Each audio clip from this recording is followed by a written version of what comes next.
Salut tout le monde, c'est Vanir, c'est Garage68 pour le démontage de la WR8 Flux. C'est tout simplement basé sur la structure d'un buggy classique en 1/8. Cellule avant, partie centrale, cellule arrière, tout ça boulonné par le dessous. Cerveau couché sur l'avant, moteur au centre, décalé sur la droite pour laisser la place à la batterie de l'autre côté. Le variateur caché ici complètement à l'arrière, donc à l'abri du tout le vent frais qui peut entrer dans le véhicule. Pas génial, je dirais. Évidemment, ils ont voulu passer un peu plus de poids vers l'arrière. Alors, on va voir ce que ça donne pour un véhicule qui, de toute évidence, est fabriqué de pièces qui existaient déjà dans l'arsenal HPI, à part 2-3 petites choses qu'ils ont modifiées.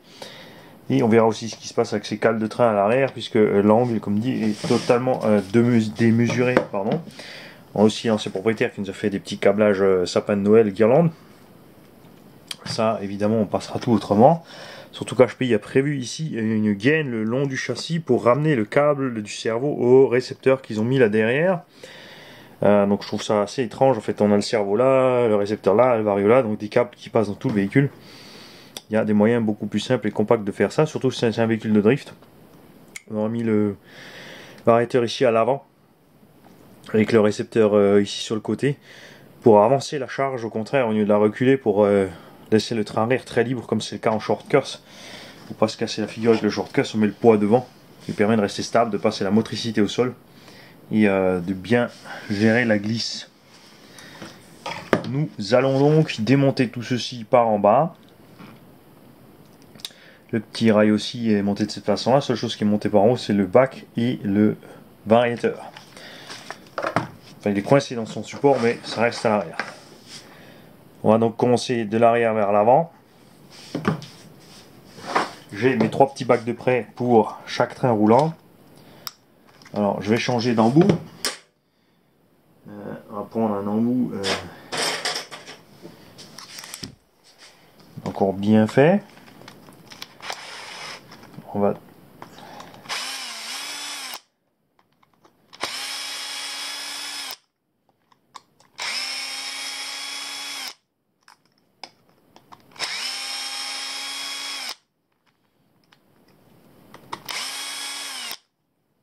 alors jusqu'à présent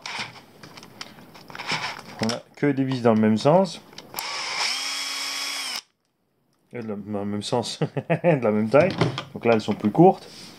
Nous allons séparer tout ceci.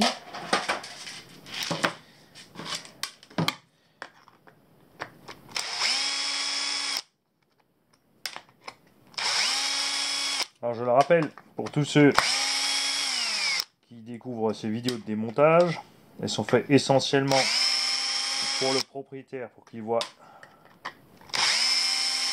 l'état réel de sa machine et tout ce qu'on y fait. Et pour tous ceux qui ont un véhicule de ce type, qui voudraient savoir comment ça se passe pour le démontage. On a donc enlevé ici 6 vis pour séparer le train arrière, 4 vis dans le carter, 2 ici. On a le train arrière en main. On peut voir ici que quelque chose est passé dans la roue. Les roues ont frotté aussi sur les espèces de protection qui a été fabriquées là. C'est assez étrange tout ça, comme c'est massacré là. On va jeter un œil de plus près. Les autres vis qu'on a enlevées tiennent en fait les éléments du centre du châssis en place, c'est-à-dire le bac du récepteur, le bac du variateur,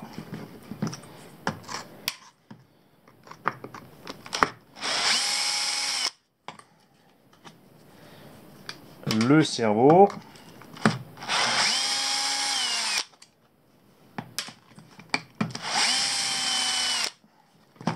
donc le petit rail qui permet de ramener tout le câblage d'un bout de véhicule à l'autre.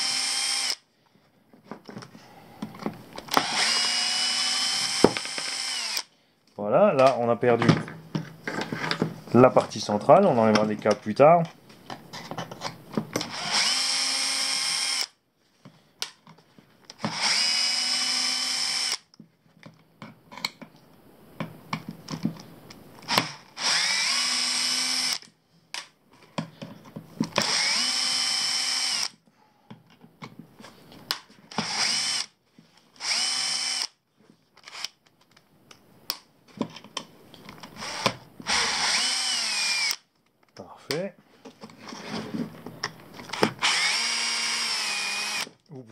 évidemment skipper toutes les parties qui ne nous intéressent pas. Un peu de jeu.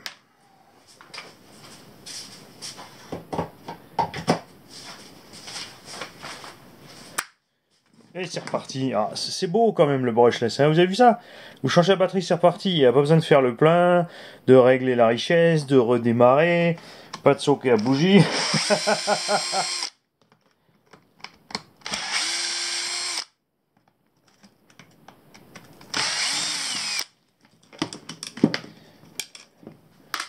Voilà.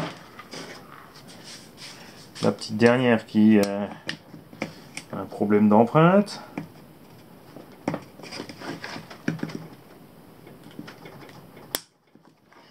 Voilà.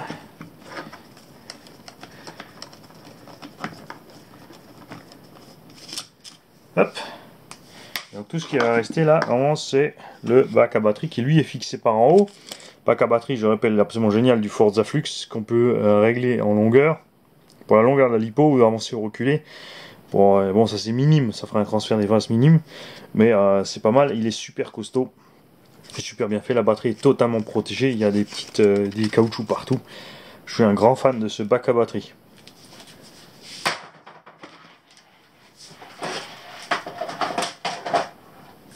Ok. Train arrière dans le bac train arrière. Train avant dans le bac train avant. Et la partie centrale dans la partie centrale. Donc pour récupérer l'électronique, c'est pareil, hein, vous déposez donc 5 vis pour avoir le moteur, les 2 vis du récepteur et du variateur, les 2 vis qui tiennent le cerveau. Et vous avez tout l'électronique démonté en un bloc si vous voulez nettoyer le véhicule sans toucher à l'électronique. Et on va faire ce démontage en 4 parties. Je vais vous laisser là. Et on va reprendre tout de suite et on va attaquer par le démontage, nettoyage de l'électronique, puisque c'est quelque chose que je vous ai pas encore montré sur les autres vidéos. A tout de suite. Salut Nico, on continue. On va se préparer un petit bac pour poser le diff. Une fois qu'on l'aura ouvert. Alors, le Vario. Qui est donc théoriquement un Castle Sidewinder waterproof selon la production du véhicule normalement. Vapor Pro étanche, donc c'est bien le Castle Sidewinder waterproof. Il n'y a pas trop de saleté à l'intérieur, donc on va pas s'amuser exprès à l'ouvrir. On va par contre dégager système de guirlande de Noël.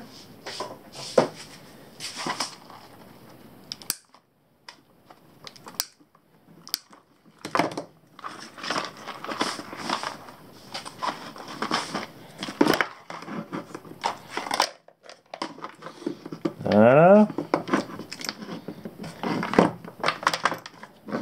Celui-là, on va le laisser complet. Là, on a des vis ridicules. Alors, par contre, le boîtier réception, j'aime bien parce qu'il est grand.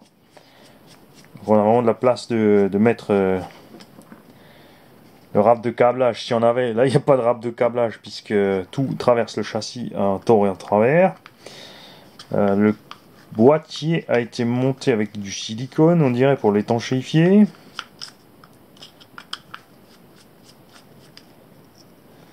Ouais. Ici à l'intérieur tout va bien, aucun câble blessé, tout est en ordre. On va débrancher tout ça.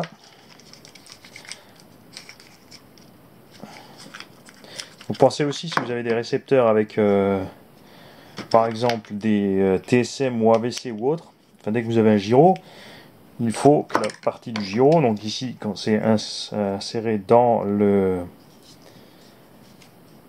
récepteur, que ça soit bien collé. Le câble d'antenne a eu chaud aux fesses, je ne sais pas s'il est encore parfaitement entier pour la porter. Faudra tester ça. Faites gaffe à ça. Pour monter les antennes dans ce genre de choses, il ne faut pas l'enfoncer trop loin l'antenne pour pas filer le câble. Il faut surtout pas serrer trop fort cette vis, il faut juste la serrer un peu. Elle est juste là pour empêcher le tube de sortir. C'est pas la peine d'écrabouiller le tube, c'est ce qui est arrivé ici.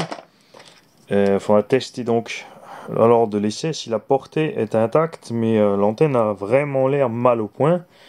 Alors on va laisser ça comme ça, on va éviter de la manipuler trop. Donc vario intact, impec. Jamais été ouvert ni rien. Le cerveau, donc SF10 waterproof, avec son cerveau monté directement dessus. Cerveau classique de petit 1/10, pas vraiment efficace parce que c'est vrai que ça permet un petit peu de dégager, mais c'est trop mou. Donc moindre impact à la direction ou à l'accélération, si vous mettez de l'huile de diff trop dure, ça va tirer tout droit.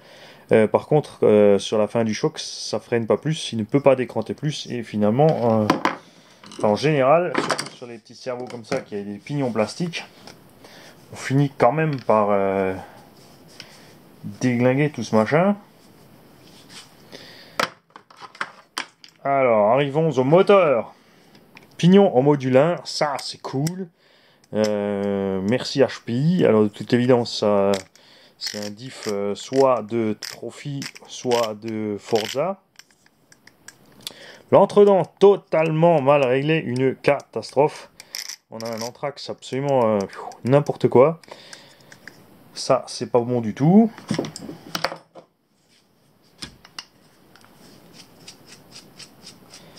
Quand vous avez trop de jeux sur la transmission, vous claquez les dents, vous faites les unes contre les autres. Ce qui fait qu'il y a une grosse usure et un risque de casse. Surtout entre l'accélération et le freinage.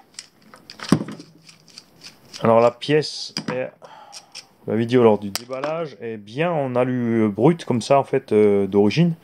C'est en fait le même aluminium qu'ils ont utilisé pour le support moteur du Forza Flux, qui est volumineux mais qui est vachement bien parce que le moteur est enveloppé entièrement dedans. On n'a donc aucun risque d'arracher les vis de la tête du moteur. Il faut juste faire gaffe par contre. Je peux glisser un tout petit peu d'avant en arrière mais rien de méchant. Hop. Le diff. Alors, voilà, roulement complètement secoué, ils sont secs. Les noix de cardan bien généreuses, puisqu'on sort ici sur un diff de 1.8 et ils sont passés ensuite sur des cardans de 1.10. On a donc une méga grosse partie de matière sur la noix. Ça serait vachement sympa HPI de nous faire la même chose en fait sur les véhicules à taille au-dessus. Ici, il y a une petite vis dans ce différentiel, ce qui est le cas sur beaucoup d'autres différentiels. Alors attention, cette petite vis là, elle est juste là pour boucher, elle est beaucoup trop loin dedans, vous voyez. Elle sert juste à boucher le trou pour que l'huile ne sorte pas. Et ce trou est là pour une seule et unique raison, c'est permettre de sortir quand vous avez démonté le diff. Je vous montrais tout à l'heure, quand vous enlevez le planétaire, vous avez l'axe. L'axe ne peut pas sortir, il est prisonnier. C'est donc par là qu'il faut le sortir. Cette vis n'a en aucun cas un réglage de la dureté du différentiel. Il y en a déjà un ou deux qui m'ont fait le coup, pas deux sûrs. Si pas trois, ils se reconnaîtront.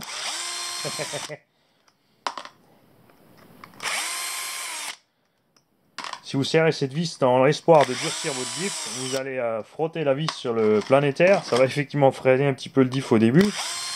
Mais après, vous allez tout arracher. Et après, c'est Mimi, c'est Rara. C'est là mes merdes. À l'intérieur, une jolie pâte d'huile aluminiumisée. Ce qui veut dire que donc les pignons ont déjà reçu une petite part d'usure. Ça ne les empêche pas de fonctionner. Ne vous inquiétez pas quand c'est comme ça. Tout ce que vous allez faire, c'est nettoyer. Vous assurer que vos satellites soient bien plats. Quand il y a une usure prononcée ici, en fait, vous creusez les satellites, ils s'usent. Donc le jeu entre les pignons augmente et le risque aussi donc de tout d'un coup entendre un clac clac clac lorsque le véhicule change d'appui entre le frein avant et arrière. Quand c'est le diff central évidemment. Quand c'est le diff avant arrière, ce sera au moment de braquer à gauche ou à droite et d'accélérer que ça va craquer.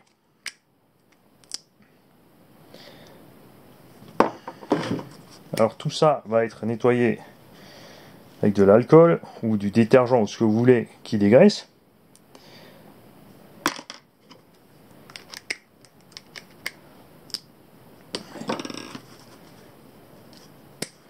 Donc méfiez-vous sur certains diffs, au bout des petits satellites, il y a des rondelles.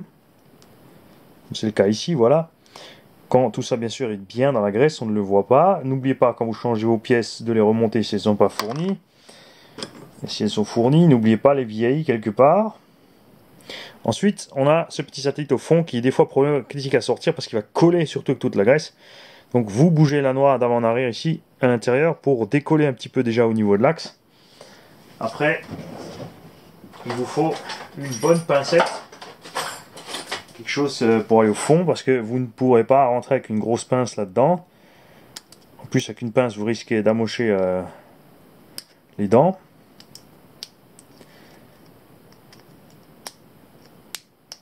Bon, celui-là il colle bien, donc on nettoiera d'abord, on décollera après.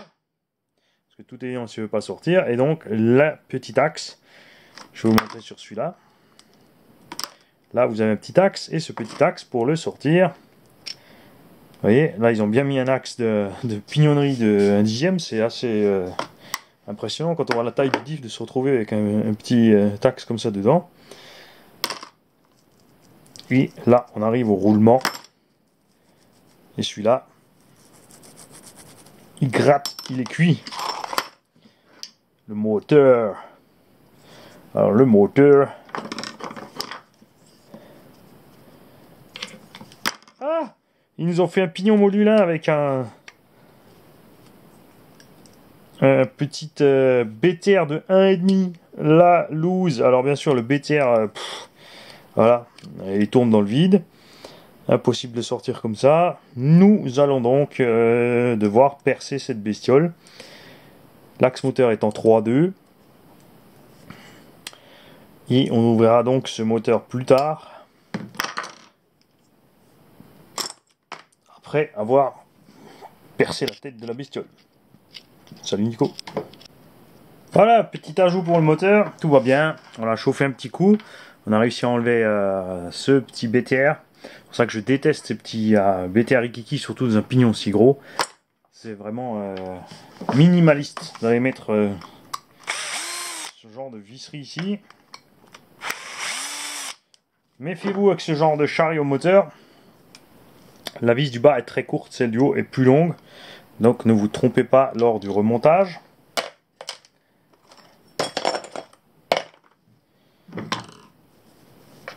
Alors. Donc cet engin a déjà dû voir la flotte. On a des petites traces d'oxydation au niveau du roulement.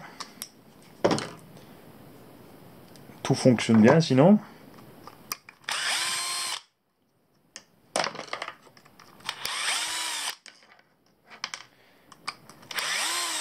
Alors ça c'est une opération que vous n'êtes pas obligé de faire vraiment souvent. Hein. Enfin, vous savez dans quoi vous allez rouler. Ici, voilà ce que je voulais vous montrer. Regardez voir l'état de l'intérieur de ce moteur. C'est plein de terre et de sable très fin. Faites donc attention parce que tout ceci, voilà, il y a de l'eau qui est rentrée, on a des traces de coulure de rouille sur le rotor. Toute cette saleté peut se passer entre, en fait, ici le stator et le rotor. Ce sont les bobines ici que vous voyez autour. Et peut aller, en fait, user le Kevlar qui tient les aimants, ce qui va donc fragiliser le ressort. Le ressort. Alors c'est parti, on va parler comme ça maintenant. Donc on a l'arrière de ressort, on a un peu d'oxydation. Ici, on a quelques traces d'oxydation, donc de rouille et de matière un peu bronzée. Il va donc il sera nécessaire d'enlever aussi le carter arrière. Alors pour le carter arrière, il faut faire gaffe, souvent ces petites vis là,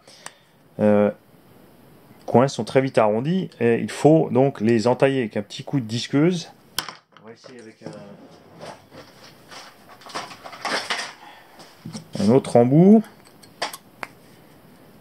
C'est bon. Ah, celle-ci est cuite. Elles sont aussi généralement montées, ouais, elles vont très dures à la loctite, donc méfiez-vous. Faites ça doucement. Là, si elle commence à forcer et que vous insistez, vous allez flinguer le filetage.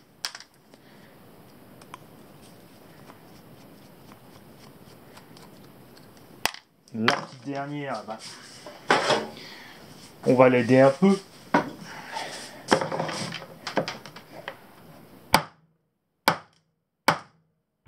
Alors évitez de faire ça à la masse, hein. Faites pas un moteur ovale. Voilà.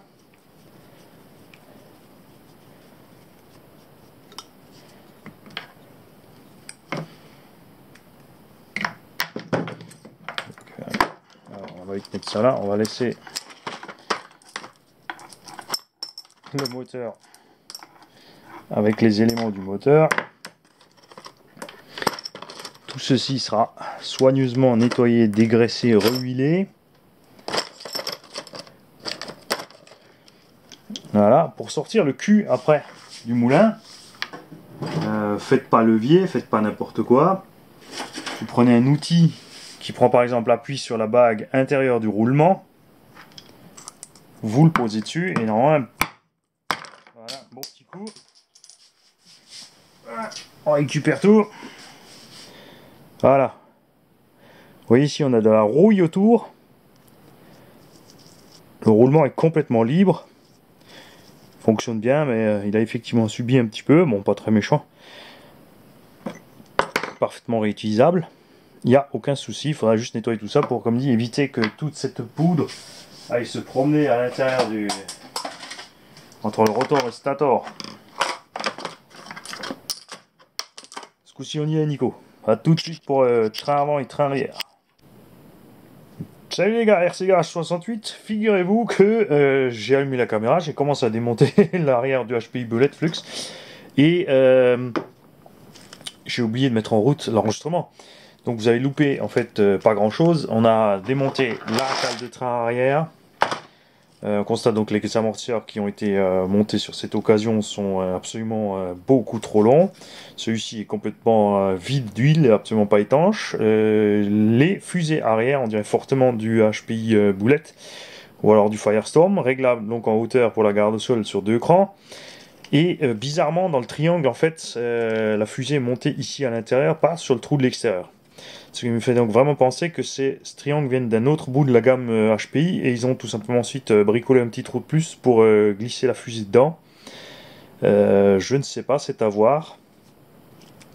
Les fusées aussi, on dirait celle du Bullet Flux, parce que le filetage est bien long, l'empreinte est bien longue, et puisque le Bullet Flux en plus c'est une bizarrerie d'hexagone de 14 qui n'arrête pas de casser, sont de très mauvaise qualité. Il faut remplir les petits trous de colle à l'intérieur dans la fusée, dans l'hexagone ici vous avez des petits trous à l'arrière du flux qui sont encore plus grands que ceux-là. Et quand vous mettez un coup de gaz trop sec, en fait l'axe mouline à travers et ça flingue tout. Et le diff lui-même aussi, on dirait fortement du bullet flux. Donc, diff relativement fragile sur le flux, enfin sur le bullet, mais c'est vrai qu'après dans une petite voiture de piste ça devrait aller.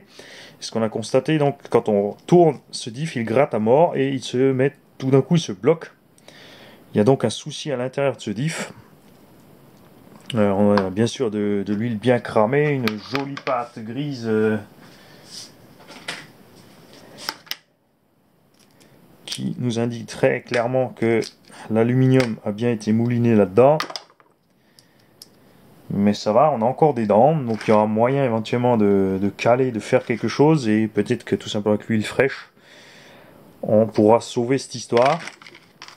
Parce que le but en RC, hein, il y a deux solutions, soit vous êtes hyper pointu, dès qu'une pièce a un petit truc, vous la changez, mais ça vous coûte une fortune. Et après, il y a la solution la plus simple, ce que moi je fais en général, c'est que je suis soigné avec mes voitures, mais je fais traîner les pièces au maximum de leur durée de vie. Si nécessaire de caler, on cale. S'il faut refaire un filetage, on refait un filetage. S'il faut passer une vis plus grosse ou plus longue, et ben on le fait. On trouve un moyen pour faire durer ces pièces longtemps parce que c'est vraiment utile tout simplement pour le budget. Ça sert à rien de jeter des pièces qui n'ont que 20 ou 30% d'usure juste parce que c'est pas beau. Sauf si vous êtes un conducteur du dimanche, vous roulez qu'une fois par mois et qu'il faut que ce soit toujours beau quand vous l'utilisez. Moi, je préfère user mes pièces jusqu'à la corde. Alors, les roulements de roue, ils grattent un peu, mais ça va. Les roulements d'entrée de diff, correct aussi. on va donc enchaîner avec l'avant, puisque j'ai pas rassuré sur l'arrière, enfin, point de vue vidéo pour Ludovic, c'est la voiture à Ludovic. Ludovic, il dit que des conneries, Manu. La voiture à Nicolas. Salut Nicolas. Alors, je m'y perds avec mes embouts. Voilà. Pour l'avant. C'est en gros la même chose. Ils ont utilisé les vis de fixation déjà existantes pour mettre le pare-choc. Voilà. Et le petit renfort sur la cellule.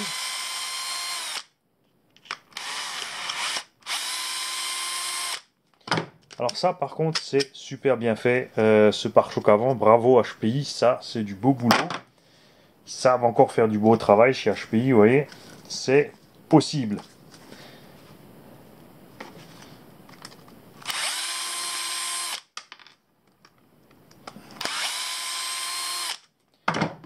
Alors, on a encore par contre des petits circlips rikiki pour maintenir les axes de triangle. Ça je suis pas pour. C'est des trucs vraiment pas pratiques à démonter et enlever. En cas de choc ça tient pas du tout. Voilà, ça y est, il allait se promener.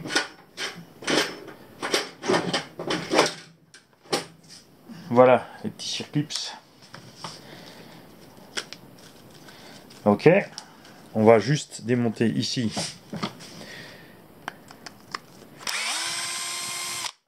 le diff avant.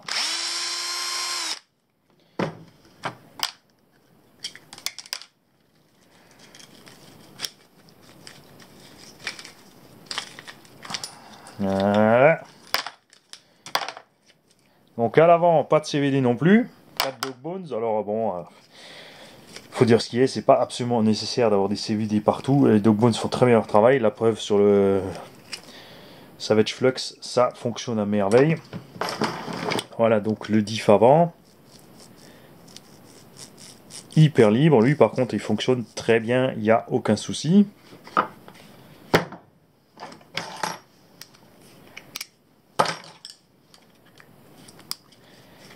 On va l'ouvrir aussi.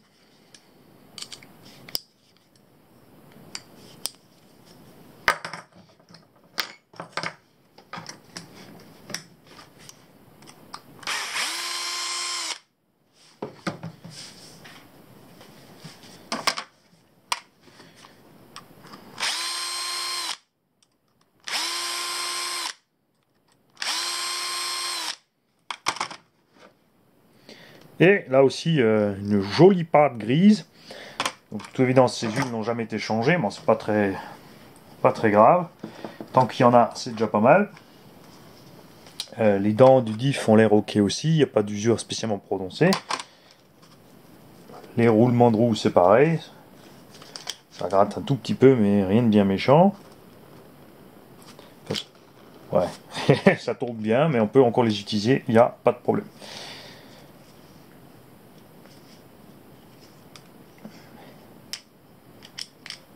Voilà, hop. Donc tu vois Nicolas, l'engin n'est pas en si mauvais état que ça finalement. Attention, n'allez pas vomir, je monte la caméra.